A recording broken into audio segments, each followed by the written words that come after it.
La vie est un voyage rempli d'expériences, de défis et de leçons précieuses.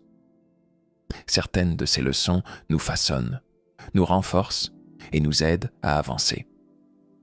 Aujourd'hui, voici 10 leçons qui, si tu les appliques, pourraient transformer ta vision du monde et t'aider à vivre une vie plus épanouie. Premier, ton histoire t'appartient. Imagine un instant que ta vie soit un livre, un ouvrage dont chaque page raconte un chapitre de ton existence. Maintenant, pose-toi cette question essentielle. Qui tient la plume? Est-ce toi, pleinement maître de ton récit, ou laisses-tu d'autres personnes dicter les lignes qui composent ton histoire? Trop souvent, nous vivons selon les attentes des autres, prisonniers des opinions, des jugements et des croyances imposées par la société, la famille ou les amis. Mais aujourd'hui, il est temps de reprendre le contrôle. Chaque choix que tu fais est une encre indélébile sur les pages de ton avenir. Si tu permets aux autres d'écrire à ta place, ton histoire ne te ressemblera plus. Peut-être te retrouveras-tu à poursuivre un rêve qui n'est pas le tien, à suivre une route tracée par quelqu'un d'autre, à incarner une version de toi qui ne reflète pas ton véritable moi. Mais voici la vérité. Tu es le seul maître de ton destin. Il y aura toujours des voix qui tenteront de corriger ton texte. Fais ceci, c'est plus sûr. Ne prends pas de risques, reste dans le cadre. Ce n'est pas raisonnable. Mais que se passe-t-il si le cadre ne correspond pas à ton tableau? Si le chemin raisonnable mène à une vie qui ne t'épanouit pas? À ce moment-là, rappelle-toi une chose.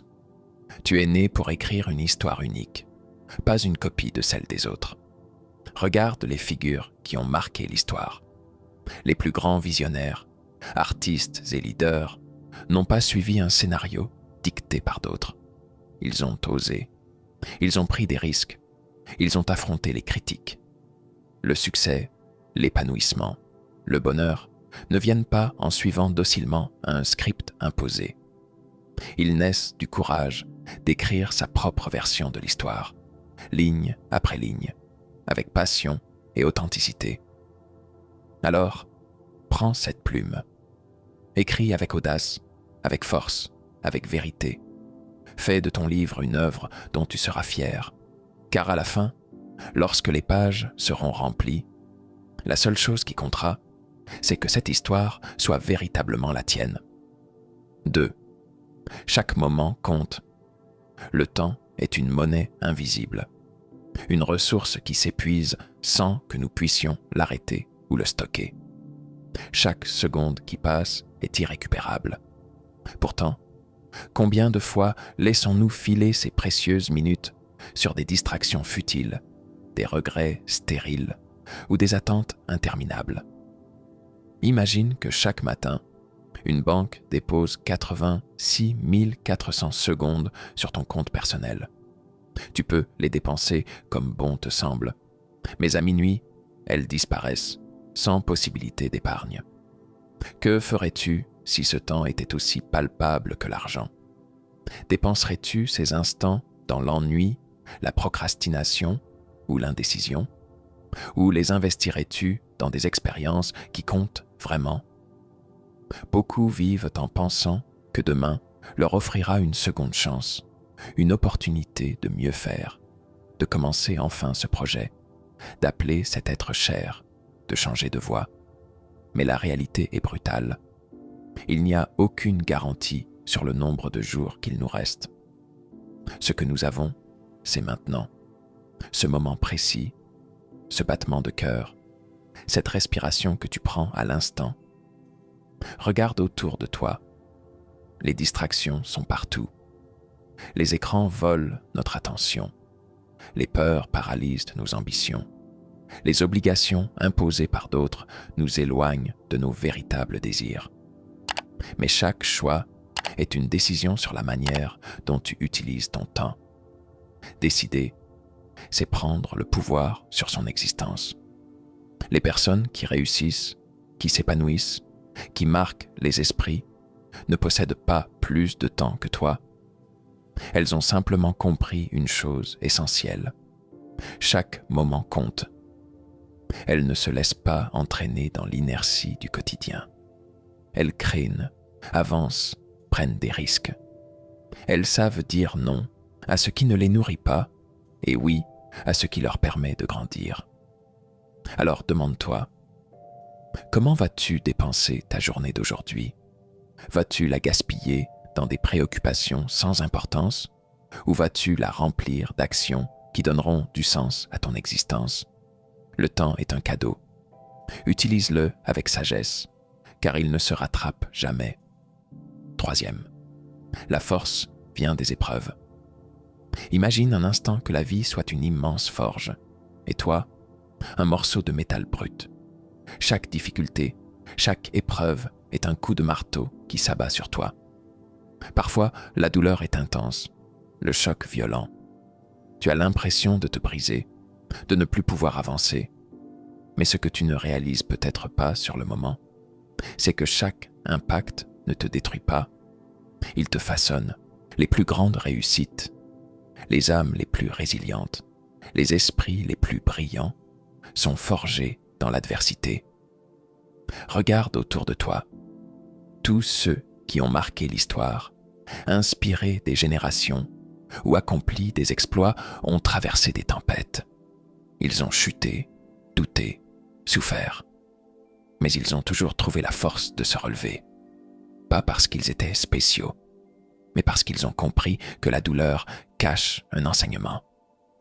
Prends un instant et pense aux moments les plus difficiles de ta propre vie. Ceux où tout semblait s'écrouler, où l'horizon était bouché, où l'espoir paraissait hors de portée. Pourtant, tu es encore là. Et si tu regardes bien, ces épreuves ont laissé en toi quelque chose. Une leçon, une prise de conscience, une force que tu ne soupçonnais même pas. La souffrance est un professeur sévère, mais c'est aussi l'un des plus efficaces. Elle t'apprend la patience, la persévérance, le courage. Elle te montre de quoi tu es réellement fait. Si tout était facile, tu ne découvrirais jamais la profondeur de tes capacités, la puissance de ta résilience. Certains plient sous le poids des épreuves, d'autres s'en servent comme tremplin. La différence? L'attitude. Soit tu vois l'obstacle comme un mur infranchissable, soit tu le considères comme un défi à surmonter. Chaque fois que tu traverses une tempête, tu renforces ton armure. Chaque cicatrice devient une preuve de ta capacité à survivre et à grandir. Alors la prochaine fois que la vie te mettra à l'épreuve, rappelle-toi ceci. Tu n'es pas en train de tomber, tu es en train de te forger. Et quand tu ressortiras de cette tempête, tu ne seras plus la même personne. Tu seras plus fort, plus sage, plus inébranlable. Quatrième, le passé est une leçon, pas une prison. Le passé n'est pas un fardeau, mais une ressource. Trop souvent, on se laisse emprisonner par des événements anciens, croyant qu'ils définissent notre avenir. Mais chaque expérience, qu'elle soit bonne ou mauvaise, sert de leçon. C'est à travers ces leçons que l'on grandit et qu'on évolue. Alors pourquoi se laisser freiner par des souvenirs qui ne peuvent plus rien changer? Chaque étape, chaque échec, chaque succès fait partie d'un parcours, une accumulation d'enseignements qui nous ont menés là où nous sommes aujourd'hui.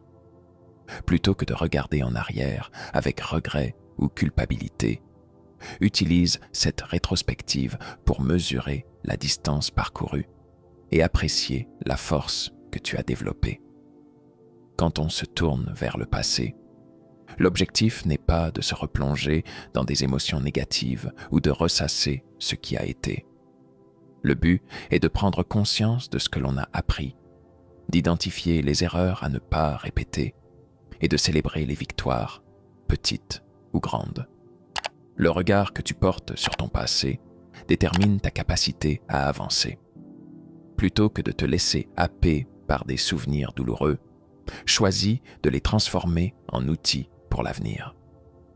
Chaque étape difficile a une valeur, car c'est elle qui t'a forgé et t'a permis d'atteindre ton potentiel actuel. Ainsi, ne sois pas le prisonnier de tes erreurs passées.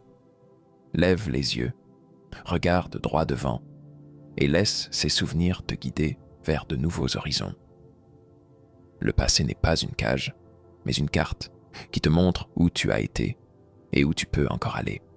L'avenir est encore à écrire et tu en es l'auteur. 5e, risquer, c'est grandir. Le confort est séduisant, mais il est aussi l'ennemi du progrès. Rester dans un environnement familier et sécurisé, c'est bien, mais cela ne permet pas de grandir. L'évolution personnelle, professionnelle et même émotionnelle passe par des risques. Oser s'aventurer hors de sa zone de confort, c'est se donner la chance d'explorer de nouvelles opportunités, d'apprendre, d'échouer et, surtout, de se réinventer. Il n'y a pas de véritable changement sans prise de risque. Si tu veux que ta vie prenne une autre direction, il faut que tu sois prêt à te mettre dans des situations où tu ne contrôles pas tout. C'est dans ces moments d'incertitude que se cache la vraie croissance. Il est facile de rester dans ce qui est connu, mais c'est aussi là que le potentiel reste inexploité. Chaque risque que tu prends est une occasion d'apprendre quelque chose de nouveau sur toi-même. Que ce soit un choix de carrière audacieux, une décision de quitter une relation toxique ou simplement de se lancer dans un projet qui semble intimidant. Chaque petite victoire sur ta peur est un pas vers la version de toi que tu n'as pas encore rencontrée. Même les échecs sont des leçons précieuses. Ils révèlent tes limites et te poussent à te réinventer. Rappelle-toi, le plus grand risque est de ne jamais prendre de risque. Si tu choisis la sécurité à tout prix, tu ne connaîtras jamais la véritable satisfaction de réaliser ce que tu pensais impossible. Les grandes réussites ne viennent pas à ceux qui attendent patiemment dans l'ombre du confort, mais à ceux qui osent sortir, se confronter à l'inconnu et parfois tomber pour mieux se relever. Alors, prends ce risque, même s'il fait peur. C'est ainsi que tu vas grandir et c'est ainsi que tu changeras ta vie. 6. La patience est une superpuissance. Dans un monde où tout semble aller toujours plus vite, la patience devient une vertu rare, mais incroyablement puissante. C'est une qualité qui va à l'encontre de l'instantanéité qui nous entoure. Pourtant, la véritable magie réside dans le temps, dans l'attente et dans la persévérance. Les choses qui valent vraiment la peine d'être obtenues ne se trouvent pas au bout d'un clic ou d'un coup de chance. Elles demandent des efforts, des échecs et surtout du temps. La patience, loin d'être une forme de passivité, est une force intérieure qui nous permet de résister à l'envie de renoncer trop tôt. Prendre le temps de construire quelque chose de solide, qu'il s'agisse de compétences, de relations ou même de projets personnels, exige de la patience. C'est un travail long et souvent invisible, mais chaque petit pas contribue à la réussite future. C'est lorsque nous apprenons à apprécier le processus, à savourer chaque étape, que nous découvrons la véritable récompense. La patience nous enseigne que les fruits les plus délicieux sont ceux qui ont eu le temps de mûrir. Vouloir des résultats immédiats peut nous pousser à prendre des raccourcis qui, à long terme, peuvent être contre-productifs. La clé réside dans la capacité à tenir bon, même quand les choses semblent stagnantes. N'abandonne pas à la première difficulté, ni à la seconde. Les plus grandes réussites ne sont pas venues à ceux qui ont abandonné au premier obstacle, mais à ceux qui ont persévéré, ceux qui ont appris à être patients dans leur cheminement. Apprends à accepter que certaines choses prennent du temps. C'est dans cet espace de patience que se trouve la véritable évolution. 7. Ne cours pas après l'approbation des autres. L'une des plus grandes chaînes invisibles qui nous retient est l'envie d'être validé par les autres. On passe une grande partie de notre vie à chercher à plaire, à obtenir des signes d'approbation, pensant que cela nous apportera bonheur et satisfaction. Pourtant, cette quête peut devenir une prison, où chaque action est filtrée par le regard des autres, et non par nos propres désirs et valeurs. Ce que les autres pensent de toi n'a aucune emprise sur qui tu es réellement. Leur jugement est une projection de leurs propres insécurités et attentes, et il n'a rien à voir avec ta véritable essence. Vivre pour soi-même, c'est se libérer de cette dépendance à l'opinion d'autrui. Il est normal de vouloir être aimé ou accepté, mais il est essentiel de comprendre que l'acceptation la plus importante est celle que tu te donnes. Quand tu choisis de vivre selon tes propres convictions, sans chercher à répondre aux attentes extérieures, tu redécouvres la liberté intérieure. Cette liberté te permet de prendre des décisions en fonction de ce qui te rend heureux, pas de ce qui pourrait plaire aux autres ou te faire paraître d'une certaine manière. Il est crucial de se rappeler que personne ne connaît ta vérité mieux que toi. Chaque personne vit à travers ses propres expériences, et ce qui semble juste pour un autre n'est pas nécessairement ce qui te convient. Cesse de courir après des éloges qui ne correspondent pas à ton authenticité. Ceux qui te jugent ne te voient que sous un angle limité, un angle qui n'inclut pas tes rêves, tes passions et tes luttes intérieures. La vraie beauté vient de la confiance que tu as en toi-même, non de l'image que tu projettes aux yeux des autres. Si tu vis ta vie pour toi-même, tu découvriras un épanouissement profond qui ne dépend de personne d'autre que toi-même. 8. La gratitude change tout. La gratitude a le pouvoir de transformer radicalement notre manière de voir le monde. Trop souvent, nous sommes obnubilés par ce qui nous manque, parce que nous n'avons pas encore atteint ou acquis. Nous croyons que le bonheur réside dans l'atteinte de nouveaux objectifs ou l'accumulation de biens matériels. Pourtant, ce que nous oublions, c'est que le bonheur réside souvent dans la reconnaissance de ce que nous avons déjà. Prendre un moment pour apprécier ce que la vie nous offre à chaque instant, c'est se donner la possibilité de vivre pleinement et en paix avec soi-même. Il est facile de se laisser submerger par l'envie de plus, d'ambitionner toujours plus haut, plus loin, sans jamais faire de pause pour apprécier les petites victoires du quotidien. Pourtant, la véritable richesse réside dans ces moments simples. Un sourire, une conversation agréable, un coucher de soleil. Ce sont ces instants qui nourrissent notre âme, qui nous rappellent que nous avons déjà tant à célébrer. Lorsque l'on adopte une attitude de gratitude, on change notre perception de la réalité. Au lieu de se focaliser sur le vide, on commence à voir la plénitude. Pratiquer la gratitude, c'est s'ancrer dans l'instant présent. C'est réaliser que, même dans les moments difficiles, il y a toujours quelque chose de positif à saisir. Ce n'est pas une question de tout voir à travers des lunettes roses, mais de comprendre que chaque moment a sa propre valeur. Le bonheur ne réside pas dans un futur incertain, mais dans la capacité à apprécier ce qui est là, maintenant.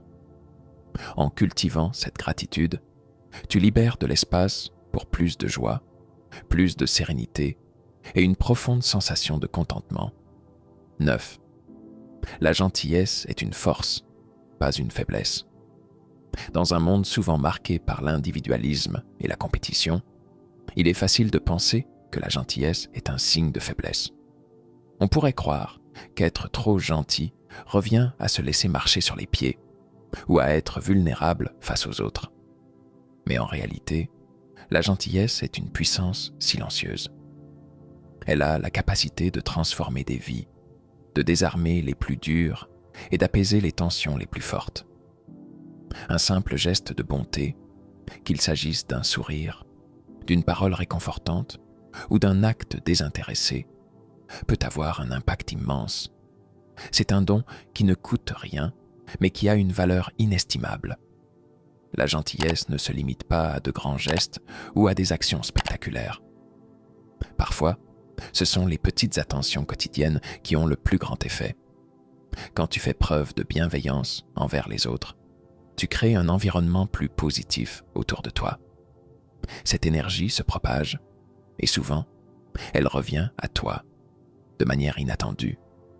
En semant de la gentillesse, tu crées un effet domino où chaque acte inspire un autre. Cela peut être un sourire qui change la journée d'un inconnu ou une parole qui redonne espoir à quelqu'un en difficulté. Ces moments peuvent sembler anodins, mais ils sont bien plus puissants que ce qu'on pourrait imaginer. Être gentil n'est pas un signe de naïveté, c'est un choix de force intérieure. Cela exige de la maîtrise de soi, de l'empathie et de la compréhension. Cela ne veut pas dire qu'il faut être passif ou accepter des mauvais traitements, mais plutôt qu'il est possible de rester fidèle à ses valeurs tout en interagissant avec le monde de manière respectueuse et humaine. La gentillesse ne fait pas de mal, elle unit. C'est une véritable force qui, contrairement à ce que l'on pense, est plus puissante que l'agressivité ou l'indifférence. 10. L'humour est un remède puissant. L'humour a cette capacité magique de briser les chaînes de la lourdeur et de la gravité. C'est un antidote immédiat contre le stress, la douleur et les défis de la vie. Rire, même dans les moments les plus sombres, n'est pas une fuite de la réalité, mais un moyen de la transcender. C'est une forme de résistance, une façon de refuser de se laisser engloutir par les difficultés.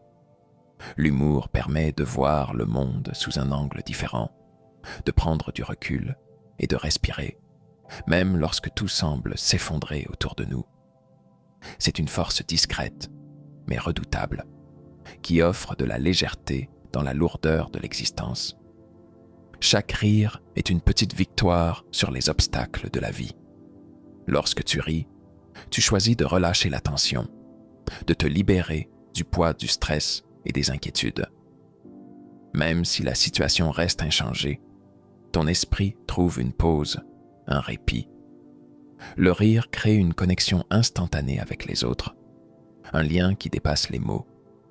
Il permet de relativiser, de dédramatiser, de ne pas prendre les choses trop au sérieux. Et dans ce processus, il ouvre une porte vers le bien-être, même dans les moments les plus difficiles. L'humour, c'est aussi un rappel que, malgré tout, la vie continue. Même dans la douleur ou l'incertitude, il y a toujours des raisons de sourire. Un film drôle, une anecdote amusante, ou simplement un moment de légèreté partagé avec des amis peuvent faire toute la différence. Trouver une raison de sourire, même dans les épreuves, ne signifie pas ignorer la gravité des situations, mais simplement choisir de ne pas se laisser submerger. L'humour est ce remède qui nous rappelle que tout n'est pas perdu, que la vie, malgré ses défis, mérite d'être vécue avec un brin de folie et beaucoup de légèreté. Ces leçons ne sont pas juste des mots, elles sont des outils, des clés pour ouvrir des portes vers une vie plus riche et plus accomplie. Applique-les, expérimente-les et surtout, n'arrête jamais d'apprendre. Car au final, la plus grande leçon que la vie peut t'offrir, c'est que tout est entre tes mains.